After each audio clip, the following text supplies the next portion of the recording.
Sit on down and pour yourself a glass. And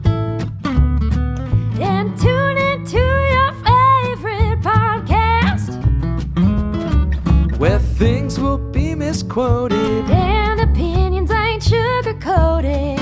'Cause DJ and Kelly are locked and probably loaded. Hey guys, welcome to Locked and Probably Loaded. I'm your host, DJ Qualls. I'm here with my good friend Kelly Blackheart. That's hey me. Kelly. Hey. How you doing? Great. Great. Oh, nice glasses. I got these I years didn't see ago that switch. at a bachelor party in Las Vegas. They say beer goggles, and they're beer. Should I just do one up? Yeah, I like it. It's very Lady Gaga of you. Thanks. So guys, hey, welcome. We are newly back. Actually, I think we're pretty close to current now, aren't we? We never know. We never might know. as well I have not no idea what's happening. ever say that we're current because Okay, we're here. We're here, and you're here. we're here. We're queer. Get used to it. Basically. So Kelly, tell me all the things. So I didn't ask you, we're just reunited now. I haven't asked you what you've been up to since I've been away. Nothing really. I mean, my car was in the shop for a week and a half. I had a rental. Oh, so I was telling you in the car and you said, don't tell me. I went and picked up a rental, and they do like the walk around the car, and they show you all the dents and all that stuff. So there are, of course, a lot of like scrapes and all that stuff, and they're like, don't worry, these are all like standard. So I go to drop it off, and we're looking around the car, and he's like taking pictures of everything, and he's like, was that? And I was like, yeah, that was there, and I was like, because I picked up the car, I drove it straight to my house and kept it in my garage for a week. I think I only drove the car one time. Yeah, I've been gone. You haven't been outside. Yeah, I have not left my house. And so he's doing this. He's like, don't worry, we won't charge you for this. I'm like, yeah, I didn't do it. So, of course, you won't fucking charge me for it. But it was like, it felt like he was... I've been through that. there? I'm like, yeah. Do you guys not take pictures of this before you give them out? I rented a car in New Orleans to drive to Lafayette in February, and it's raining. It's like storming really hard there, and I'm worried. I haven't driven in that kind of rain since I was a child. And we do a quick run around the car. It's fucking raining, and he was like, don't worry about it. And I get in the thing, and I'm like 15 miles into the journey and realize that the windshield's cracked. Oh, shit. And I'm like, fuck. And I go back, and the guy who was looking at it was like, don't worry, I'm not going to make you pay for that. I'm like... Yeah. I was like, are you trying to elicit a tip out of me? Right. Because that's what it felt like. I'm not going to pay for it. That is exactly the feeling where it's like, don't worry, I'm going to let you off with this. And I was like, I've driven this car less than 10 miles. I didn't do any of this stuff. So don't act like you're doing me a favor. Your car was, and it's not even like it was fucked up. It was all superficial damage.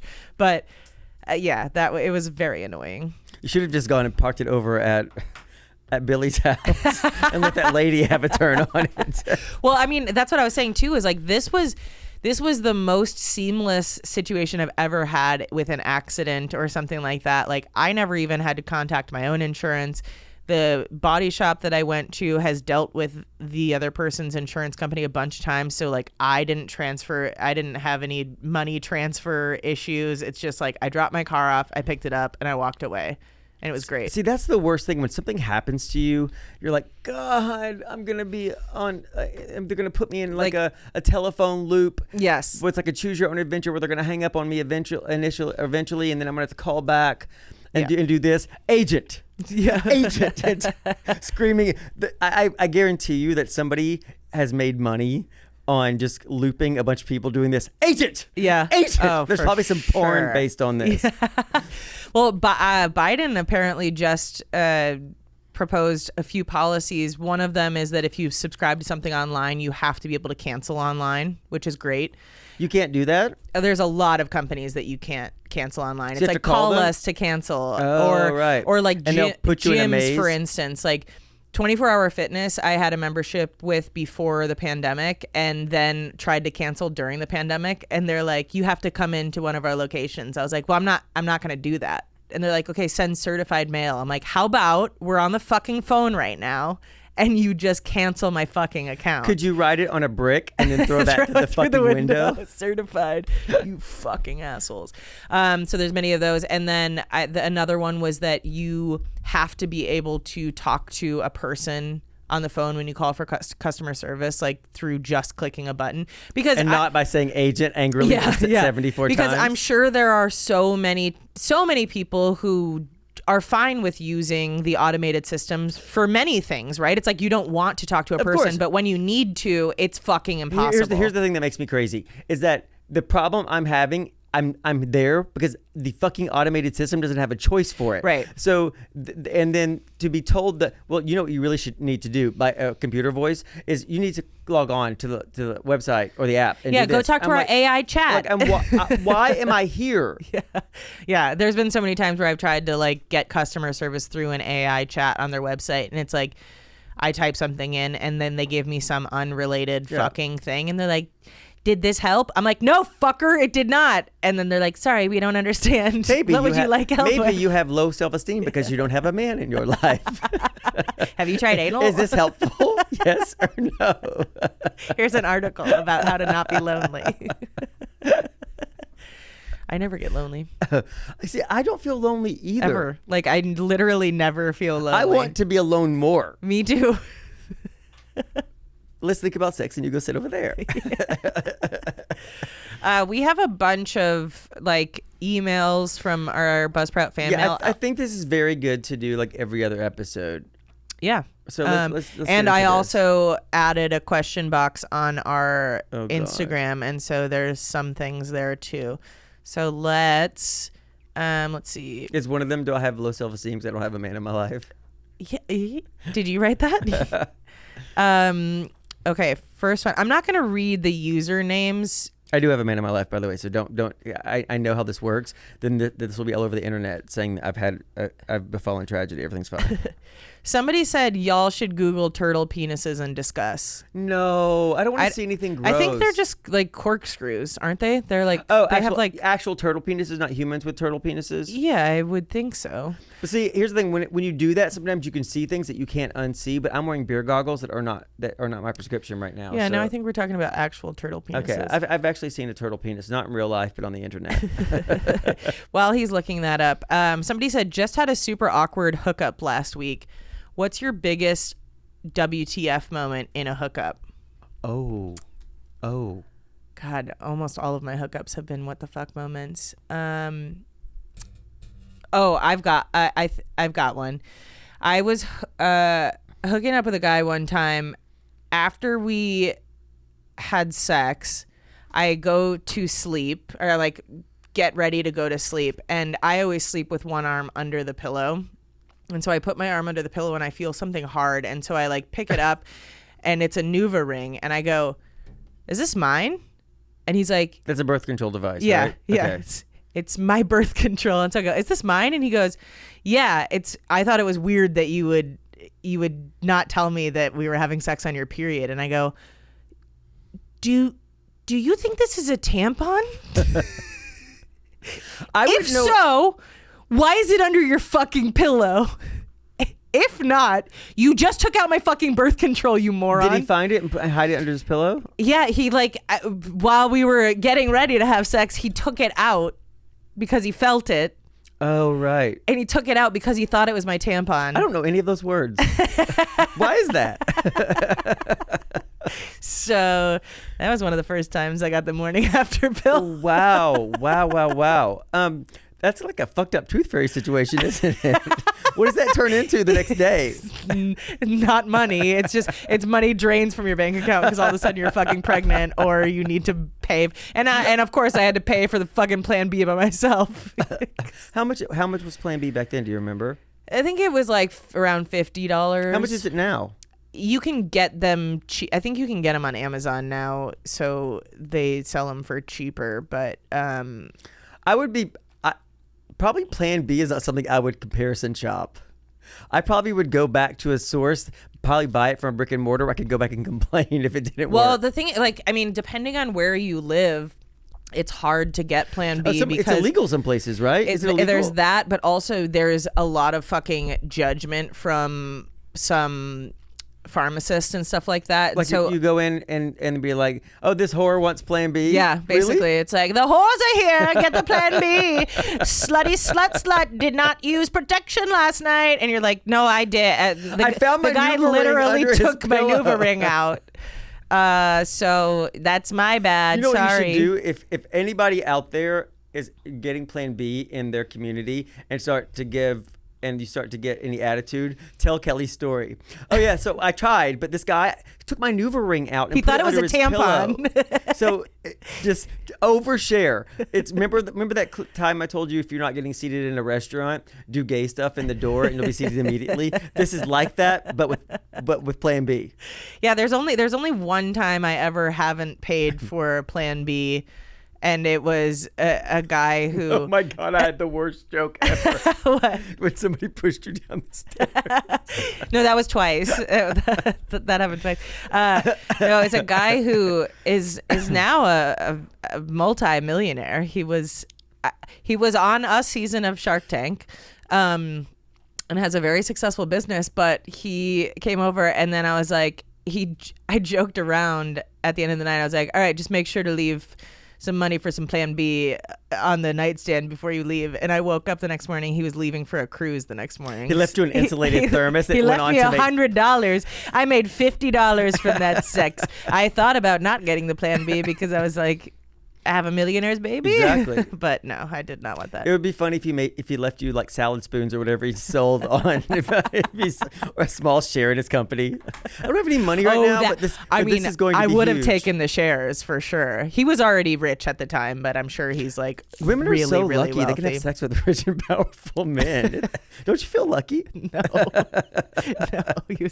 he ended up being a piece of. Was he I found out later that he was cheating on his girlfriend, which I didn't know that he had at the time, and he was hate trash. people. Yeah, I know. That's the thing. It's confusing because I also really love people. Yeah, It's really disgusting. We're monkeys. We're just fucking monkeys. We'll do like my dick is hard, so therefore I'm gonna have to do this and do it. Yeah, I've never especially when people are married. He wasn't married at the time, but it was like a serious relationship that I had no idea about. But it's weird to me because like I've had plenty of orgasms in my life, and while they feel good, they don't feel good enough to blow up my entire life. Exactly. And so that's bizarre to me that people are willing to risk it for this moment of pleasure. I don't understand. So, ladies, what we're trying to say is, if you go on a date with a guy and your response to him is he's lazy, unmotivated, unimaginative, grab him. Yeah. Get somebody with no other options. That's the best way. Eat this donut so you won't leave. Do you have any what the fuck hookup moments? I must because I've done everything, but I think that I'm so much an is person. Like I'm not like a oh my god in the moment of what I'm like. Well, this is what's happening right now. This is what Yeah. we're doing. That nothing really stands out to me. Let me think. I mean, I've hooked up with a bunch of people I should have hooked up with. Oh yeah, I mean, Like, that's literally my almost entire without sexual fail. history. Almost without fail. So I can't really think of anything. So I'm gonna pass on this one. Tell me, do something else. Okay, somebody also messaged because I posted a picture of one of our text messages. What was it about? It was just the earthquake thing. Okay. And they said it was Emmy, and she said, Hey, Emmy. Kelly, hold on, where did it go? She said, Kelly, what in God's name is DJ's contact photo? Isaac, I just sent it to you if you want to pull I have it a up. contact photo? I don't even know this. Oh yeah, Let me put on my glasses it's so I can us. see this. It's us in our fitness era. Oh, did we have a fitness era? Yeah, remember when we did that photo shoot? Oh, yeah, I forgot about this. So that's the picture because multiple people had asked me about this. It's a really good photo shoot. That gives me anxiety. Like, I'm sure that person has a great life and 0% body fat must be dope, but like I could see that guy's pancreas. It's the skin is so tight, and also it's like leathery skin. I like how you say that, guy, as if that's not you 6 years ago. Yeah, exactly. I do have you had tattoos, DJ. I Yeah, do he's got have multiple I have tattoos tattoos. in real life though. The barbell armband. I would rather be dead. Hold on. I do have a photo of me that somebody photoshopped of me exercising. That's a naked guy. I haven't taken a picture of a naked man in years, and one just pops up on my phone randomly, like as a memory. I don't remember. Hey, memory bank. I don't remember that. Somebody from Portland said, "Love you so much, guys. Your podcast is one of the best parts of my week. Your humor and honesty makes this one of the best ones I've heard, and I love the natural connection you two have." Oh, thank you Thanks, so much, Portland. Thank you, Portland. Somebody said, Lincoln, Nebraska. I've been so enjoying the Locked and Probably Loaded podcast. One quick question. I know you have mentioned the band who did your intro song, but I swear it sounds like DJ singing the male part. Is that correct? No. It's Jack Hackett. It's Jack Hackett of the Doohickeys, who is a signed band. They're awesome. Check them out at the Doohickeys. They do shows all the time. So if you're in LA, go check them out. We love them. We do love Jack them dearly. Hackett and Haley Brown. Hey, Haley. Okay, wait. Let's see. Now we've got one. Oh, here's the one I was telling you earlier. Who's your celebrity crush, or who was when you were a kid? Oh, Patty Duke. I think I told this story. Like, Patty Duke was did this show in the 1960s. I didn't understand the concept of reruns, and I had a tiny black and white TV, a portable thing that we bought at a yard sale as my television. We was Poe, and and then somebody bought me her autobiography, and she was 49 or something, and I realized that I've been living a lie, watching the Patty Duke show, and then I ran into my room and went face down on my red corduroy bedspread, and then woke, and then my dad's like, "Get up and wash your face." And I went to the mirror, and I remember I was like probably 9 or 10, looking in the mirror with red tear-stained face and a corrugated outline. Oh, yeah. On my, look at that. That's me. That was my exercise years. Oh, yeah. That makes sense. That would be my dating profile photo. And now your celebrity crush is Andrew Santino? My celebrity crush is Andrew Santino. I'm actually going to do his podcast soon. Yep. What's it, Whiskey and Ginger? Whiskey Ginger. Yeah, Whiskey Ginger. And I was like, oh my God, that's my celebrity crush. Yeah, because I messaged Andrew's a friend of mine. He's from the same area that I am, and we met out here. But just an awesome dude. Always really cool, and I reached out to him. I was like, "Hey, what about having DJ?" He's like, "Yeah, I'm down. Let's do it." And He's so very tall and ginger and funny, and those are the things I like the most. When I hit you up about him, you're like, you were like, "Does he have that accent from Dogpatch Lake?" Oh yeah, he doesn't though, does he? He's got a bit of an accent, but not. I didn't notice it on Beef. But he also, interestingly, was on Punk'd. Did Was you he know really? that? Yeah, No. he was like one of the main. He wasn't on your episode, but he did a lot of the pranks on Punk'd. I did not know that. Yeah. He's so tall. That would seem to be. It's hard to be like. Well, he's like 6'1". Oh, really? He films bigger than that. That's the number one thing I hear, by the way, in public. People come up to me like all the time. You're so taller much than- taller yeah. in person. Yeah. But I thought he was about 6'4". Yeah, he does have tall guy energy. He films tall. But yeah, you're gonna be doing Whiskey Ginger Yeah. in a couple of weeks. So that's kind That'll of be fun. my type right there. I like people who I like gingers. Although, we talked about this? Have you ever seen a naked ginger guy? They have hot pink baby balls, so it feels like you're committing a crime. Oh, come on. Well, that's interesting because They do. Like, you know, all babies have those hot pink balls. Those are the color of adult ginger balls, and you feel like you're going to be on a watch list just from having sex with them. well, one of my celebrity crushes has always been Conan O'Brien. Because like I used to say, I mean, you know that the carpet matches the drapes. Oh, for sure. But it's I have multiple different categories of celebrity crush. Like I love Conan. the ones that are immediate for me are the ones with awesome personalities that are funny. Yeah. Like it's like Conan O'Brien, Ty Burrell, Jason Segel, like the funny, goofy guys. Yeah. If I'm thinking strictly like hot, I always thought Channing Tatum was really hot. One of your previous neighbors, Aldous Hodge, is really Yeah. hot. Jay Hey, Ellis Aldous, is really you're out there. hot. I love Aldous. I loved, like, growing up, I loved Tyrese and Brian Luttrell Yeah. from the Backstreet Boys and See, Jeff I've Timmons. never really been attracted to people purely for hotness. Yeah, that's why it's like Yeah, that's such a rare thing. those people never made my list was always Conan, I Ty can Burrell, acknowledge when somebody's and Jason attractive, Segel. but it stops there.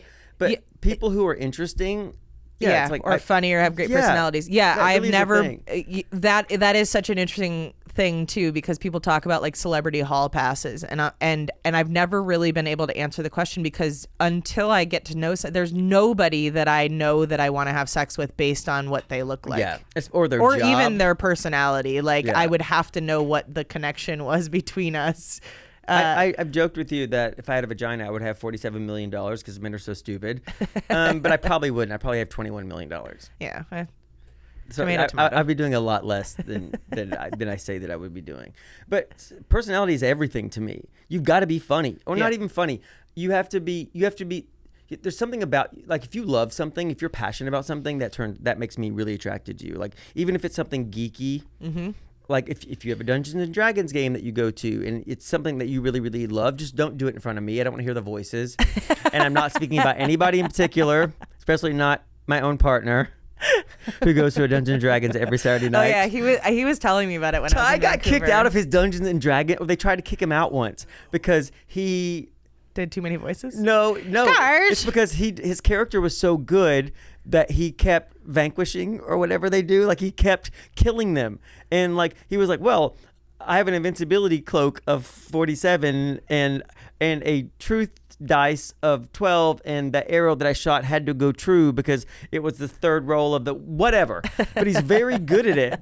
And his fellow nerds got mad at him.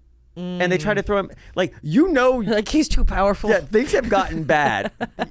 I just saw a TikTok of a podcast clip the other day that it was an actress with an actor, and I don't know either of their names, but the guy was asking, she's a dungeon master, and he was asking her about Dungeons and Dragons. Do you know the clip I'm talking about? Yes, that's the girl from True Blood. Yeah. The blonde. The redhead. Or is she redhead? I don't know. She What's looks her kinda name? blonde. But he was asking her about it, and she did something so fucking brilliant, because people want to explain the game and how it works and all that stuff, and she just went right into the game. She's like, well, here we go. Like, we're in a forest right now, and you hear this snap. What do you do? And he's like, well, how far away is the snap? And she's like, that's a good question. You would roll for this, blah, blah, blah. And she like gets it right here. So like we can play this. Show me You're, like, this. in the game, right? Yeah, kind of. I mean, it's just this yeah, is it's a just long- collaborative storytelling. We can with play a little bit of some characters. I remember Tell her. the story. Yeah, I'm a dungeon master, so I've written an arc and created a world, and then players explore it.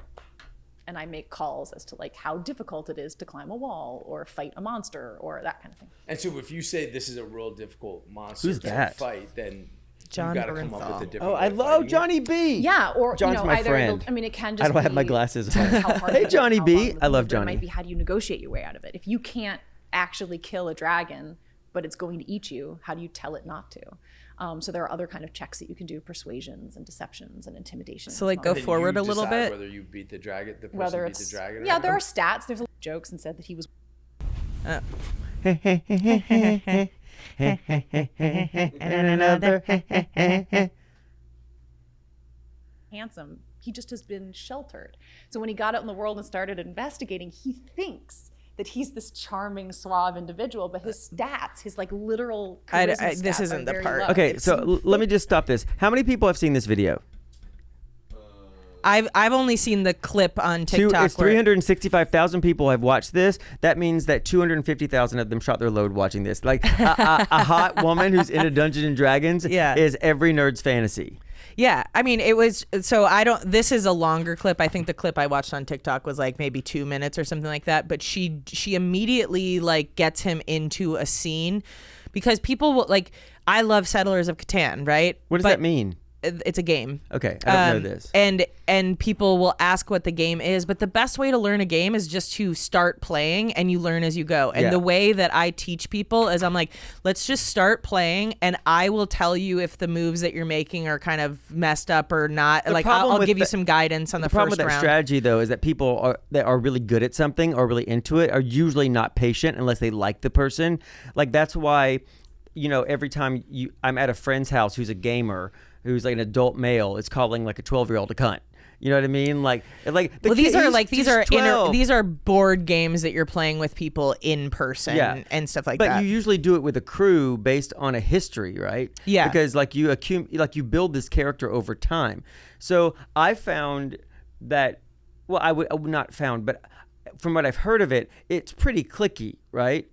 Like people love to shit on it, and the people who are in it don't care that it's being shat upon because they're like, this, you don't understand. Right. But also, I can't imagine somebody being invited to somebody's Dungeons and Dragons game. They probably would not invite me because I don't know how to do it. Yeah, I mean, but it depends. Unless it's like a pyramid scheme. There's also, I think there's varying levels of how seriously people take it, right? There are people who, like, Ty is very into it. He's got his very own into sets of things and all that stuff. And, like, I play Settlers with Grant and Mylene whenever I'm home in Chicago, and that's usually the extent of it. So if somebody else comes in, it's they're excited to play with somebody new because I introduced them to this game and they love it so much, and so they're excited that somebody else might have fun playing this game. And so it's and they're like, cool, a new person that will likely beat. Like, but the way I run people through the game first, where I'm giving them a little guidance on what the best things that they could do are, and then after the first game, It's on like, them. all right, so now we play. And then you start posting things about them on message And then I boards. destroy them every Yeah. fucking time. Yeah. So I just thought it was really brilliant. Deborah because, Ann Wolf's her name, by Yeah. the way, from the clip. Yeah. It's just like, because I think at this point too, everybody has a little bit of ADHD when it comes to paying attention to rules, because how do you conceptualize the rules of a game when you're not seeing what's actually happening? It's like there's language that's used, And it probably there's evolves rules, over there's- time based yeah. on the group that you play Yeah, with, and right? so when you're trying to explain the rules to somebody who's not even looking at the board or something like that, you're like, it's in one ear out the other. And so I just thought it was cool because you could see him as she's taking him through this scenario, you could see him like light up, and he's really thinking about these things and he's asking the right questions. I've never played Dungeons and Dragons, but I understand the concept of it, and he's already going, like, asking the right questions, like, well, how far is this thing? And she's like, we find out it's about 20 feet away. And she's like, and it appears, and it's this owl bear. It's a bear with the head of an owl. And he's like, have I met an owl bear before? Which is like something maybe I wouldn't They make think it to up as ask. they go along, They make right? it up as they go So along. it's like Scientology. It's just basically improv, yes, and Scientology, which are the same thing, which is why the Scientology building is right across the street from UCB. It is. The Celebrity Center is right across the street from UCB. I have some things to tell you about Scientology. Then tell me. So years ago, I was on a TV show with an actor who's a Scientologist. And so a lot of my initial friend group when I moved to Los Angeles happened to be Scientologists because my publicist at the time represented a lot of the Scientology men. And so I know they're second generation. So these guys are second generation. Everybody I knew was second generation Scientologists. Actually did a movie where my principal was a Scientologist, and his daughter is a giant actress currently working today. And so I was familiar without being familiar. And so this is what I was told when I was hanging out with them. I'm like, these people are really cool. And so my friend said to me, they are really cool, but if they ask you to go to Kirstie Alley's birthday party, just say no. Okay? So I'd avoided all of it. And again, second generation Scientologists don't proselytize. It's people like Tom Cruise and people who are first generation that do it because I guess they feel like something's fulfilled in them and they want to share that with people, or they have something on you, or both. You know what I mean? Because the e-meter session is basically a lie detector thing, and I think it's taped, and they ask you rapid fire questions, so they get dirt on you. And I think it's actually called something. Like if you leave Scientology, you become an SP, a suppressive person, and they have to cut off contact with you. And then there's a word that they use when they have something on you. It's like asset or collateral, or there is a word. Yeah. Right. And so anyway, so I made friends with this group, and they never asked me to do anything Scientology related. And then I was on this TV show with an actor, and they were having their summer gala. Did you say gala or gala? Gala, right? I say both. Yeah, it kind of summer depends gala. on the It was their summer gala, and it was at the Celebrity Center, and I'd never been there, but I tried to cancel at the last minute, and he was like, because I didn't want to go. It felt to me like a timeshare thingy, right? Yeah. So I tried to cancel. Like these tickets were like $2,000 a person. and I bought you a ticket. And so I went. And what was crazy is that everybody, I thought that most of the people I knew wouldn't be there. And then lo and behold, I was surprised. A lot of people that I knew were there, who were out of town working, who were suddenly there.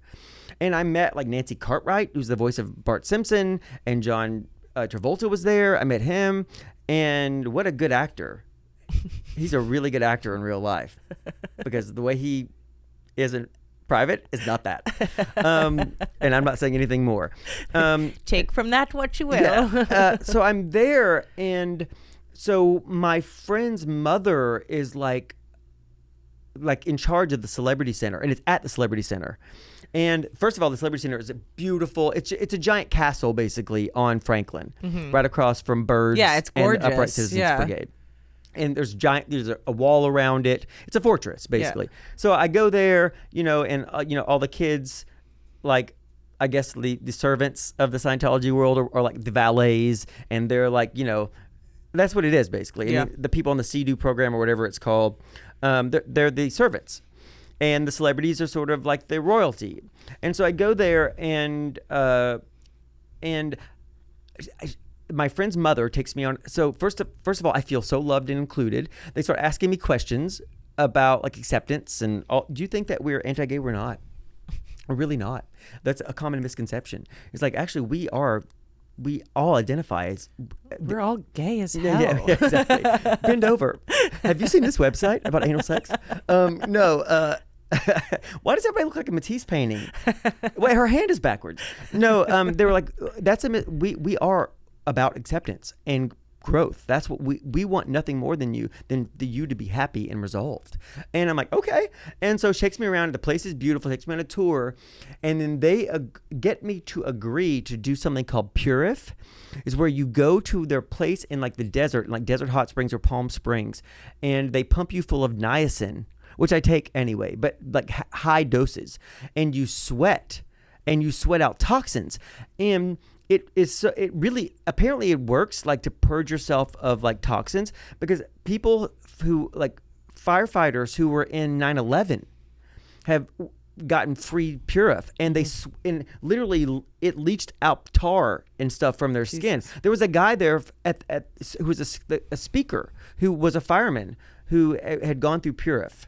And I don't know if he was Scientology or not, but he was telling all this stuff. So they got me to agree to go to do this purification ritual. Because I think it was one of the times when I'd stopped smoking. I've really stopped now, but I probably started when I left there. And so I was like, okay, I'll do that. And like, we'll comp you. And then if you want to audit some classes, you can, and those will be free too. And just come and see if you like it. And I'm like, well, there's nothing wrong with that. This can't possibly be a trap. What's the harm? Yeah, I know. All these people are my friends. Nothing's good. No, I'm not out in Hollywood, but who cares, right? You don't care. Of course, I'll hold those two little things and you'll videotape while I do it. I'll tell you everything. You know what I mean? I think it's good that this castle has my secrets. Nothing could possibly So go the wrong. moat is filled with glass and alligators. How interesting. And so I'm leaving, and I have to cut out early because I'm going to the dark room on Melrose to meet up with some friends. And my friend who sort of introduced me to all these people was like, so how was it? I'm like, it's great. I'm actually going to do a Purif in a couple of weeks with blank in Palm Springs. And she was like, could you wait a week on that? Could you like just wait a week? The next morning I woke up like this. Oh my God. I think I'm smart. Yeah. I think I can see through bullshit. I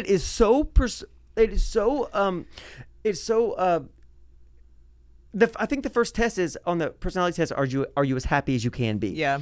It is so persuasive, and we are all, as humans, we're pack animals, and we want to feel like we belong. And especially if you're an artist, like you're a weirdo, and all of these things it sort of clicks into, and abandonment issues and all this other Yeah, stuff. they're professionals in exploiting people's weaknesses and insecurities and going, that's fine. And we accept you here. They don't tell you about the spaceship stuff until you're in. Yeah. Like, they don't tell you about evil overlord Xenu until like you're walking. Some of the basic tenets are Buddhist. Yeah. And it makes sense.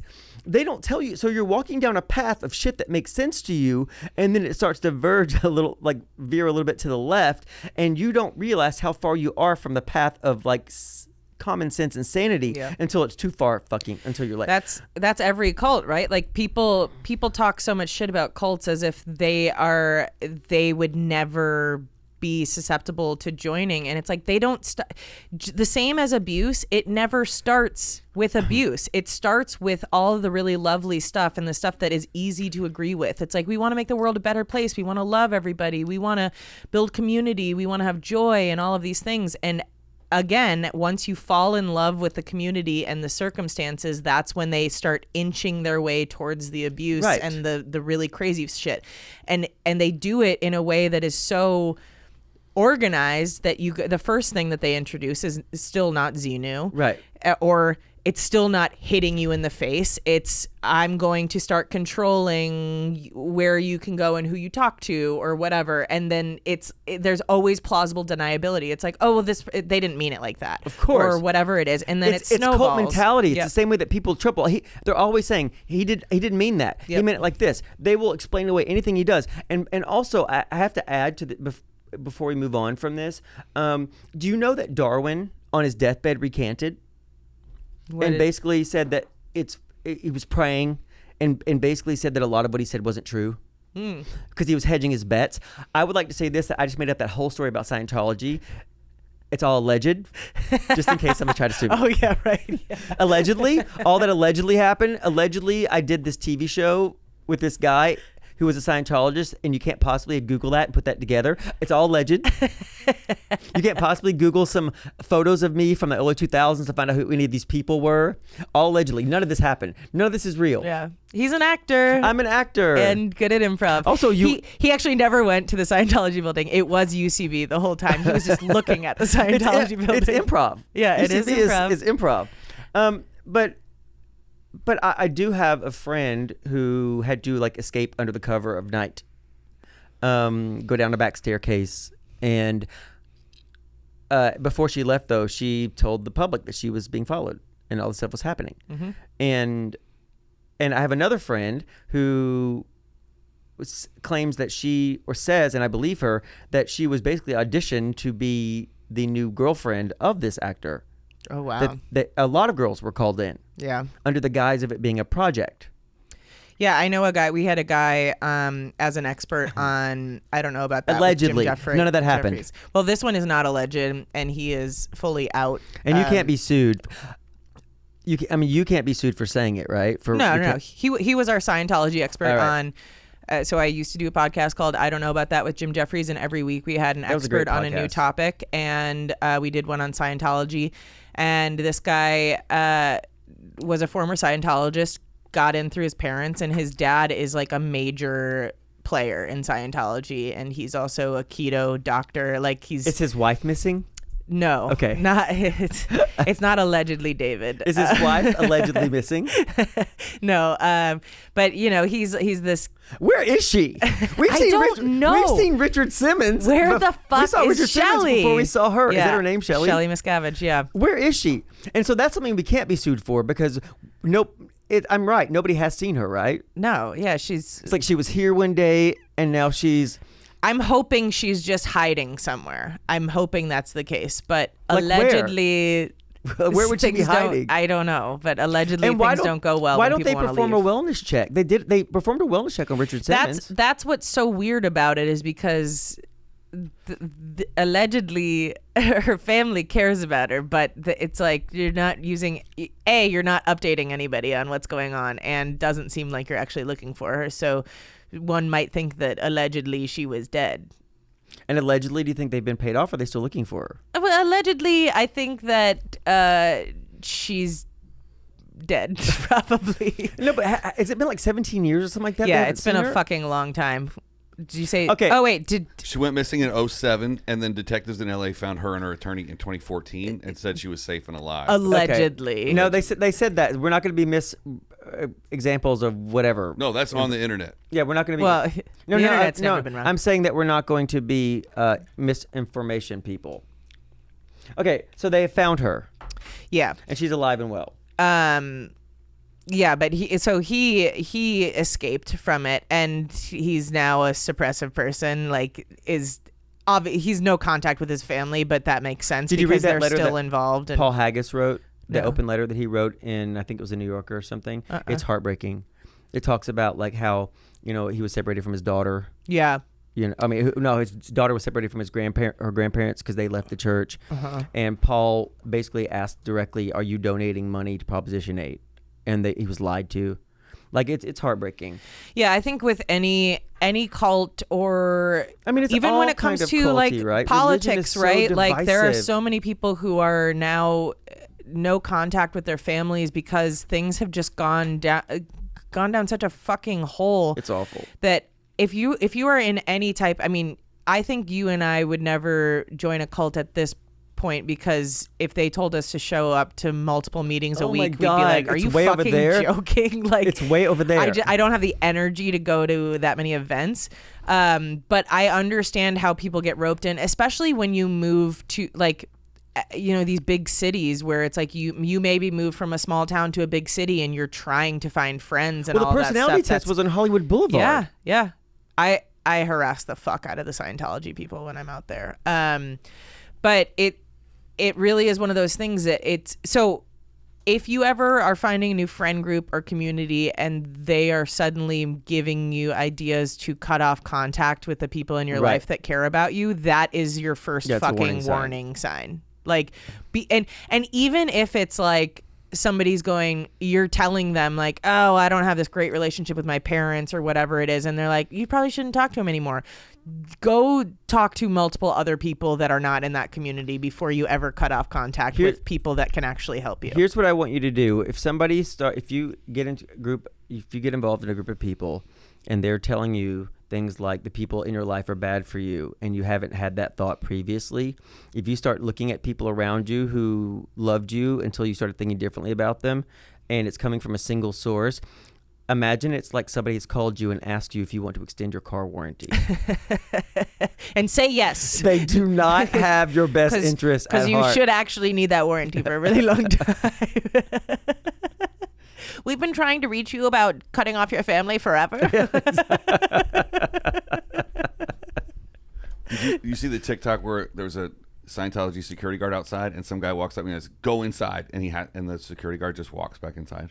No, You can tell the security guards they're not allowed to be outside. You gotta be like, "You gotta go back inside now," and they're like, "Okay," and they have to. Oh, interesting. My last apartment before I moved to the place I'm at now, I had a patio that was overlooking a certain part of the valley, and the year that I moved out, they built a Scientology center there, and so I would go sit on my patio and just have a view of that. I'm like, I got to get the fuck out of They here. own a lot of real estate in Los Angeles. Yeah, Like, but these are like, buildings that they are own heritage allegedly buildings, right? empty all the time. but they own heritage buildings, I think. Like some of the buildings are like pretty, like are listed buildings. Yeah, there's a lot of allegedly shady things going on because it's not that big of a religion. There's no reason for them to have as many buildings as And as they much do power around as the they world, do, and also as much to power, have yeah. to be able to instill fear like that. Yeah, it is crazy because it's just the persistence, right? It's like they will make it their mission. If somebody tries to leave the church, they will make it their mission to ruin Intimidate that person's them, life. follow It's them. like it's like I've another heard- I've heard- abusive situation. It's I've like,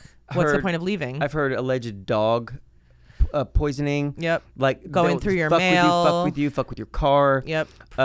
Spreading misinformation about you, so you lose your job. Yeah. Also, suing you frivolously into bankruptcy is I prefer my bankruptcy done by me. exactly. I'll be responsible for my own financial ruin. Thank you. Yeah, you were talking about CDU before. It's Sea Org, and so they Sea Org. sign like a 1 billion-year contract. That's what it is, right? Billionaires. And I don't know, maybe have a lawyer look at that first. I can't imagine signing a 1 billion-year contract for anything. I don't even have a contract with my cell phone provider. And I don't even think I'm going to live that long. I may Why go, would I'm I? looking into it. But yeah, they get paid like no money. It's basically slave labor under the guise of they're doing it's.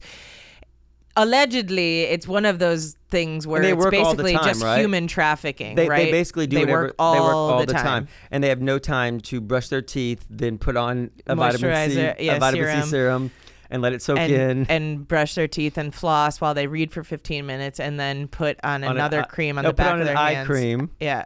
And then let that soak in, Yeah. and then put on a thicker moisturizer over all of it, Yeah. and then put on a less expensive vitamin C serum on the back of their hands, yeah. and then cover that with a thicker moisturizer. They don't have time for that. Yeah, they don't have time for that. Yeah. And that's another reason. We'll talk about what they do have time for, though, on Patreon, right? They have time for a lot of stuff. And here's the thing, but because Patreon's behind a paywall, I think we can talk about stuff, right? Yes. Yeah. Allegedly. Can we be allegedly sued for things that we say on our Patreon? No. I don't think we can. I mean, they might try for anything, but we haven't made any claims. This is all stuff that's out there. All right. Oh, that's right. The only thing I told were my own experiences, and that was just facts. They invited me to the summer gala. But they were really lovely, and you wanted to join. Actually, that's what it was. Yeah, they actually might send you money. Actually, and I don't even eat steak, and I ate one that night. And it was a damn good steak. I'm like, how are you? If they just opened a restaurant. How are you doing this? How are you making me eat steak right now?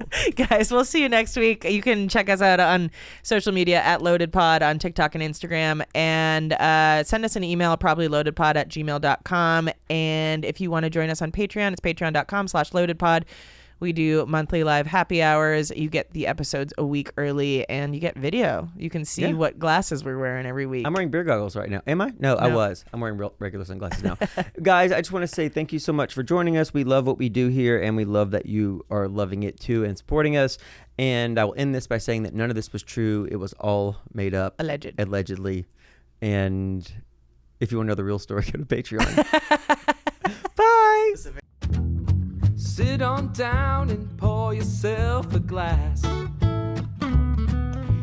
tune into your favorite podcast.